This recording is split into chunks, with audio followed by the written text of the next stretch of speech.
Hello friends, welcome to my YouTube channel The Web Education. So friends, এই মুহূর্তে তোমাদের জন্য একটা গুরুত্বপূর্ণ আপডেট শেয়ার করব। সেটা হচ্ছে ডাব্লিউবিপি নিউ ভ্যাকেন্সি নিয়ে, অর্থাৎ 2026-এ যে পশ্চিমবঙ্গ পুলিশ নিয়োগ সংক্রান্ত ব্যাপারে তথ্য তোমাদের সামনে কিছু শেয়ার করব, এবং যেগুলো খুবই বাস্তবিক এবং অথেন্টিক তথ্যই তোমাদের সামনে আমি শেয়ার করতে চলেছি এই ভিডিওর মধ্য দিয়ে। তো বিভিন্ন সোশ্যাল মিডিয়া এবং ইউটিউব চ্যানেলে বিভিন্ন জায়গাতে দেখা যাচ্ছে যে 50,000 শূন্যপদ কি আদৌ দেবে, বা 50,000 শূন্যপদ আপকামিং ভ্যাকেন্সি নিয়ে যে তথ্যগুলো উঠে আসছে সেটা কি আদৌ সত্যি, আনুমানিক কত ভ্যাকেন্সি দিতে পারে, তাছাড়া 2024 নিয়োগের ভবিষ্যতে বা কী, কবে নতুন নিয়োগ প্রক্রিয়া শুরু হবে, এই সমস্ত তথ্য এক এক করে তোমাদের সামনে আমি ভিডিওর মধ্যে দিয়ে শেয়ার করার চেষ্টা করব। তো সকলে ভিডিওটা শেষ পর্যন্ত দেখো। আর যারা এই ধরনের নিউজ আপডেট, তথ্য, নোটিফিকেশান সংক্রান্ত আপডেট, কেস আপডেট সংক্রান্ত তথ্য পেতে চাও, অবশ্যই বলবো চ্যানেলটি সাবস্ক্রাইব করে পাশে থাকা বেল নোটিফিকেশন করবে, এবং ভিডিওটি লাইক ও বাকি সাথে শেয়ার করার সাথে সাথে হাইপ বাটনটা ক্লিক করতে কেউ কিন্তু ভুলো না। তো দেখো, কালকে আমি একটা ভিডিও দিয়েছিলাম এবং এর আগেও একটা ভিডিও দিয়েছিলাম যেখানে 2024 ডাব্লিউপি যে কনস্টেবল নিয়োগ প্রক্রিয়া চলছিল সেখানে কেস আপডেট নিয়ে। সম্ভবত সেই ভিডিওর মধ্যে দিয়ে আমি একটা ভুল তথ্য দিয়ে ফেলেছিলাম, তার জন্য আমি ক্ষমাপ্রার্থী, এবং সেখানে আমি কমেন্ট বক্সে পিন করে দিয়েছিলাম যেখানে হাইট মেজারমেন্ট যে মামলাটা সেটা কিন্তু অলরেডি ডিজলভড হয়ে গেছে, অর্থাৎ সেই মামলা এখন নেই।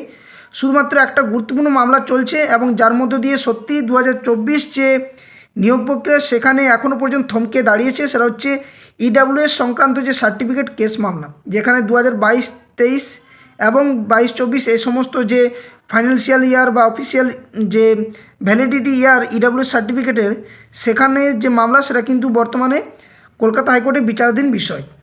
তো এই নিয়ে আমি এটার আপডেট দিয়েছিলাম যে তোমাদের যে সেটা হচ্ছে 2024 যে ডাব্লিউপি কনস্টেবল নিয়োগ, অনেকেই বলছে যে সরকার বদল হয়েছে নাকি পুরোপুরি নিয়োগ প্রক্রিয়াটা বাতিল হয়ে যাবে। তো এই ধরনের কোনো ভুয়ো খবরে কেউ কিন্তু কান দেবে না। খুব দ্রুত এই যে 2024 ডাব্লিউপি কনস্টেবল, তার কিন্তু নিয়োগের যে বাকি যে প্রসেসটুকু রয়েছে সেগুলো খুব দ্রুত কমপ্লিট হবে। কারণ তোমরা জানো আজকে নতুন সরকারের যে শপথ গ্রহণ সেটা কিন্তু চলছে কলকাতাতে, এবং সেখান থেকে আমি একটা বিষয় বলতে পারি তোমাদের, যে এই যে নিয়োগ প্রক্রিয়া যেখানে সমস্ত কিছুটাই প্রায় শেষের মুখে, সেখানে একটা কেসের জন্য কোনোভাবেই পুরো যে নিয়োগ প্রক্রিয়াটা বাতিল করবে সেটা নয়, শুধুমাত্র সময়ের অপেক্ষা। যেহেতু নতুন সরকার গঠন, সেখানে যে অ্যাডভোকেটদের যে প্যানেল তৈরি, তারপরে সেই মামলাগুলো খতিয়ে দেখা, নতুন যে পুলিশ মন্ত্রী নিযুক্ত, এই সমস্ত একটার পর একটা দায়িত্ব রয়েছে। এগুলো একদম সিকোয়েন্স বেসিসে হয়, হঠাৎ করে যে কোনো কিছু হয়ে যাবে সেটাও নয়। তো অবশ্যই তোমরা সেদিকে নজর রাখো। খুব দ্রুত কিন্তু এই কেস মামলা উঠবে, যেটা 18 মে ওঠার কথা আছে। ইডাব্লিউএস কেস সংক্রান্ত যে মামলাটা সেটা খুব দ্রুত কিন্তু কলকাতা হাইকোর্টে উঠবে, এবং তারপর এই মামলাটার নিষ্পত্তি ঘটলে এই যে 2024 ডাব্লিউপি কনস্টেবল যে নিয়োগ প্রক্রিয়া চলছিল তার যে সম্পূর্ণ ফাইনাল তালিকা লিস্ট প্রকাশ হয়ে যাবে, এটা নিশ্চিন্তে তোমরা থাকতে পারো। এখন একটা ভিডিও বিভিন্ন জায়গাতে সোশ্যাল মিডিয়া বিভিন্ন জায়গায় ছড়াচ্ছে, সেটা হচ্ছে সত্যি কি 50,000 শূন্যপদ দেবে। তো দেখো, একটা বিষয় বলে রাখি আমি, যেটা হচ্ছে সরকার চাইলে যা কিছু করতে পারে, গভর্নমেন্ট যদি চায় তাহলে যে কিছু করতে পারে, যা কিছু করতে পারে। যেখানে পশ্চিমবঙ্গের মতো বা সারা দেশের মতো বা বিভিন্ন রাজ্যে যেখানে 2-3 দিনের মধ্যে ভোট প্রক্রিয়া সম্পন্ন করে রেজাল্ট পাবলিশ করতে পারছে, সেখানে ভ্যাকেন্সি ইনক্রিজ বা ভ্যাকেন্সি দেওয়া এটা কোনো অযৌক্তিক বিষয় নয়। তবে এই মুহূর্তে দাঁড়িয়ে 50,000 শূন্যপদটা যতক্ষণ পর্যন্ত নতুন পুলিশ মন্ত্রী যিনি নিয়োগ হবেন তারপর তিনি বিষয়গুলো খতিয়ে দেখবেন কত ভ্যাকেন্সি রয়েছে। কারণ একটা রাজ্যের শাসন ব্যবস্থা পরিচালনার জন্য অবশ্যই প্রশাসনের যে ভূমিকা সেটা হচ্ছে পুলিশ, অর্থাৎ প্রত্যেক রাজ্যের জন্য যে পুলিশ নিয়োগ সেটা কিন্তু প্রত্যেক বছর দেখবে হয়ে থাকে। যদিও আমাদের রাজ্যে কিছু ব্যতিক্রম ঘটেছিল, ওবিসি কেস মামলা, এবং যেটা এখনও চলছে, যেটা সুপ্রিম কোর্টে অমলচন্দ্র দাসের মামলা, সেটা এখনও পর্যন্ত সুপ্রিম কোর্টের বিচারাধীন। এটা নিয়েও কিন্তু একটা সকলেরই নজর রাখা দরকার, কারণ এই মামলার উপর ভিত্তি করে অনেক কিছু সার্টিফিকেট, অনেক কিছু ব্যাপার রয়েছে যেখানে শুধুমাত্র ডাব্লিউপি নিয়োগের ক্ষেত্রেই নয়, অনেক নিয়োগ প্রক্রিয়ার ক্ষেত্রে এটা একটা বাধা হয়ে দাঁড়িয়েছে, এবং অনেক কিছু আরও পরিবর্তন ঘটতে পারে এই সরকারি পরিবর্তনের সাথে সাথে।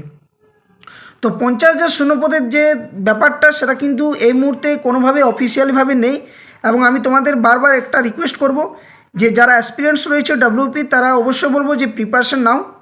নতুন সরকার এসছে, অবশ্যই ঢালাও পদ্ধতিদের মধ্যে বা ঢালাওভাবে একটা নিয়োগ প্রক্রিয়া করতে চাইবে, এবং যেখানে পুলিশ একটা গুরুত্বপূর্ণ নিয়োগ প্রক্রিয়া। কারণ বিগত বছরগুলোতে আমরা দেখেছি যে কোনো নিয়োগ প্রক্রিয়া রাজ্যে হোক বা নাই হোক, পুলিশ রিক্রুটমেন্ট প্রক্রিয়া হয়েছে, এবং আগামীতেও ঠিক একইভাবে হবে।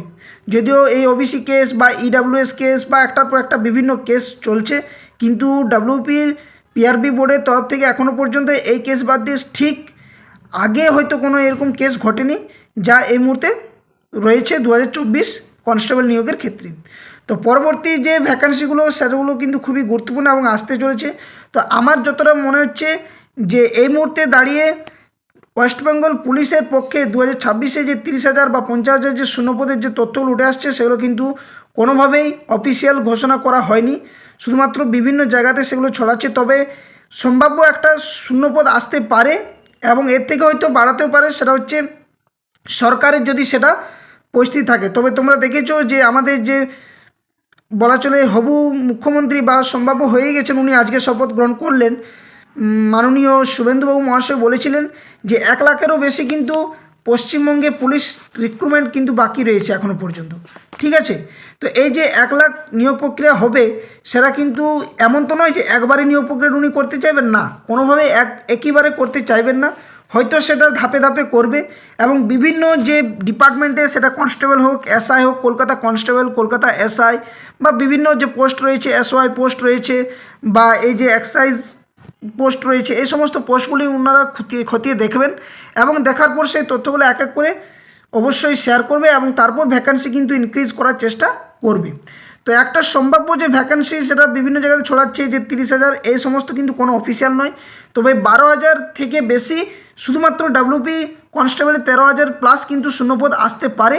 এবং আমি এখনও পর্যন্ত বলছি যে এই যে ভ্যাকান্সি এটা কিন্তু সম্ভাব্য ভ্যাকান্সি, আপকামিং 2026-এ কিন্তু এই রিক্রুটমেন্টগুলো হতে পারে, এর থেকে হয়তো বাড়বে বা হয়তো কিছু কম বেশি হতেই পারে, কিন্তু শূন্যপদ দেবে এটা নিশ্চিতভাবে বলতে পারি।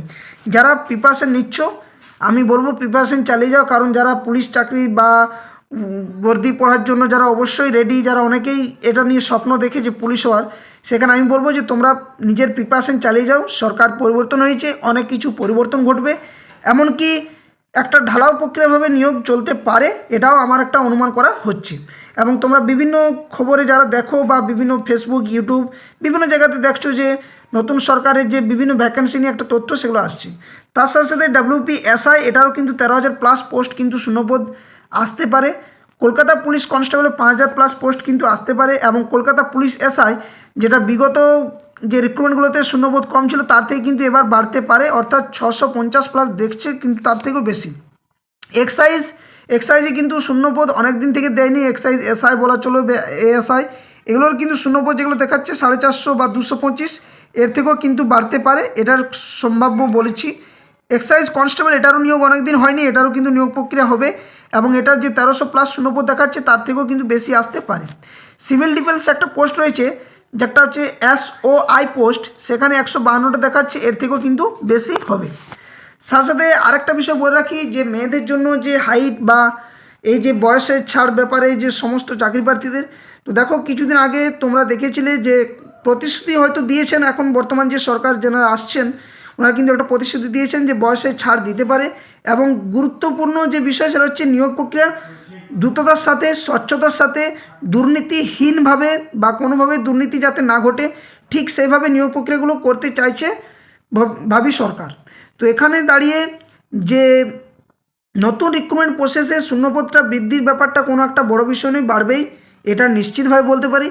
সাথে সাথে যে গভর্নমেন্ট যে সমস্ত বিষয়গুলো চাইছে যে সেটা হচ্ছে বয়সের ছাড়ের ব্যাপারটা। তো দেখো বয়সের ছাড় 5 বছর যেটা বলা হচ্ছে যে 5 বছর বয়সের ছাড় দিতে পারে। এখন দেখার বিষয় কতটা সেটাকে গুরুত্ব দিচ্ছি, কারণ 30 অলরেডি ডাব্লিউপি যে বয়স সেটা ছাড় করে দিয়েছে এবং মেয়েদের যে সংরক্ষণের ব্যাপারটা সেটা কিন্তু আরও বাড়াতে পারে বলে একটা ইঙ্গিত কিন্তু এই মুহূর্তে পাওয়া যাচ্ছে যে মেয়েদের যে সংরক্ষণ বিভিন্ন নিয়োগ প্রক্রিয়ার ক্ষেত্রে সেখানে কিন্তু সংরক্ষণটা বাড়াবে। এটাই কিন্তু একটা আগামী ভবিষ্যতের জন্য একটা যে শর্ত সেটা কিন্তু রাখতে চলেছে ভাবি সরকার। তো দেখা যাক এই বিষয়গুলো কত কী আসছে। তবে আমি তোমাদের একটা বিষয় বলবো যে কোনোভাবেই ভুয়ো খবরে কান না দিয়ে সঠিক তথ্য জানার চেষ্টা করো, কারণ সমস্ত কিছুটাই অফিসিয়াল ওয়েবসাইটেই কিন্তু তোমরা পাবে। হয়তো আমিও যে ভিডিও বানাচ্ছি সেটাও অথেন্টিক নয়, শুধুমাত্র একটা আনুমানিক করেই সকলে ভিডিও বানায়। তো প্রিপারেশন চালাও, সবথেকে বড় জিনিস হচ্ছে তোমরা নিজেরা প্রিপারেশন চালাও, শূন্যপদ আসবে, অবশ্যই আসবে। এবং 2026-এ যেহেতু এই যে 2024 রিক্রুটমেন্ট প্রায় 2 বছর অতিক্রান্ত, এখনও পর্যন্ত ইডাব্লিউএস কেসের জন্য ফাইনাল রেজাল্ট এখনও পর্যন্ত প্রকাশিত যেটা হয়নি, সেটাও খুব দ্রুত হবে। এবং তারপর একটা ভ্যাকেন্সির যে ইনক্রিজ সেটা কিন্তু অবশ্যই করবে, এটা নিশ্চিতভাবে আমি বলতে পারি। তবে 50,000 দেবে নাকি 30,000 দেবে, এটা কিন্তু অফিসিয়াল ওয়েবসাইট ছাড়া বা অফিসিয়াল কোনো বিজ্ঞপ্তি প্রকাশ না ছাড়া কেউ বলতে পারবে না। আগামভাবে কোনো কিছু একটা বলা খুবই মুশকিল ব্যাপার, এবং এটা শুধুমাত্র একটা মানুষকে বা এক্সপিরিয়েন্সদেরকে একটা সেই ভড়কে দেওয়ার মতো একটা বিষয় উঠে আসছে। ওকে, তো এই বিষয়গুলো সকলে একটু জানার চেষ্টা করো যে আগামী দিনে নিয়োগ প্রক্রিয়া হবে এবং খুব দ্রুত কিন্তু শূন্যপদ আসতে চলেছে, এটা নিশ্চিতভাবে আমি বলতে পারি। এবং সাথে 2024 যে যারা পরীক্ষা দিয়ে ইন্টারভিউ দিয়ে বসে রয়েছে তাদের জন্য বলবো যে কোনো টেনশনের বা দুশ্চিন্তার বিষয় নয়, খুব দ্রুত কিন্তু তোমাদেরও নিয়োগ প্রক্রিয়াটা সম্পন্ন হবে, এটা আমি নিশ্চিতভাবে বলছি। আর কালকে আবারও বলছি, কালকে যে ভিডিওটা দিয়েছিলাম হয়তো সেটা ডিলিট করতে পারা যায়নি, অনেক ক্ষেত্রে কি ইউটিউবের প্রবলেম ঘটে, তার জন্য আমি ভিডিওটা ডিলিট করতে পারিনি। তবে আমি পিন বক্সে কমেন্ট করে দিয়েছি, কমেন্ট বক্সে পিন করে, যে পরের যে হাইট মেজারমেন্ট সংক্রান্ত যে তথ্যটা আমি দিয়েছিলাম সেটা কিন্তু ভুলবশত সেটা পরিবেশন হয়ে গেছে ভিডিওর মধ্য দিয়ে, হয়তো দেওয়ার ছিল অন্য কিছু, কিন্তু সেখানে অন্য একটা আপলোড হয়ে গেছে। তো তার জন্য সকলের কাছে ক্ষমা প্রার্থী। তবে একটা বিষয়, যে যা কিছু তথ্য তোমাদের সামনে আমি শেয়ার করছি একদম অথেন্টিক আর সঠিক তথ্য। কোনোভাবেই হয়তো কিছু ক্ষেত্রে মোটিভেশন জোগানোর জন্য ভিডিও করতে হয়, যেমন এই ভিডিওটা একটা হয়তো তোমাদের জন্য মোটিভেশন হিসেবে নিতে পারো, বা ভুয়ো খবর থেকে দূরে থাকার জন্যই বলা হচ্ছে। তো এই আপডেটগুলো তোমরা যদি পেতে চাও অবশ্যই বলবো চ্যানেলটি সাবস্ক্রাইব করে পাশে থাকা বেল নোটিফিকেশন করবে। আর যারা চ্যানেল নতুন ভিউয়ার্স রয়েছে অবশ্যই ভিডিওগুলো লাইক বাকি সাথে শেয়ার করবে আর হাই বাটনটা ক্লিক করবে। ভিডিও ডেসক্রিপশন বক্সে official Telegram channel link, official Facebook পেজের লিঙ্ক দেওয়া থাকবে, সেখানে অবশ্যই তোমরা যুক্ত হয়ে যাবে। তার বিষয় বেশি ভিডিওটা লেন্দি বা লম্বা করছি না। যে কোনো কেস আপডেট, নিউজ আপডেট, তথ্য বা ডাব্লিউপি সংক্রান্ত ভ্যাকেন্সি আপডেট সংক্রান্ত পাওয়ার জন্য তথ্য অবশ্যই কিন্তু চ্যানেলটি সাবস্ক্রাইব করে পাশে থাকবে।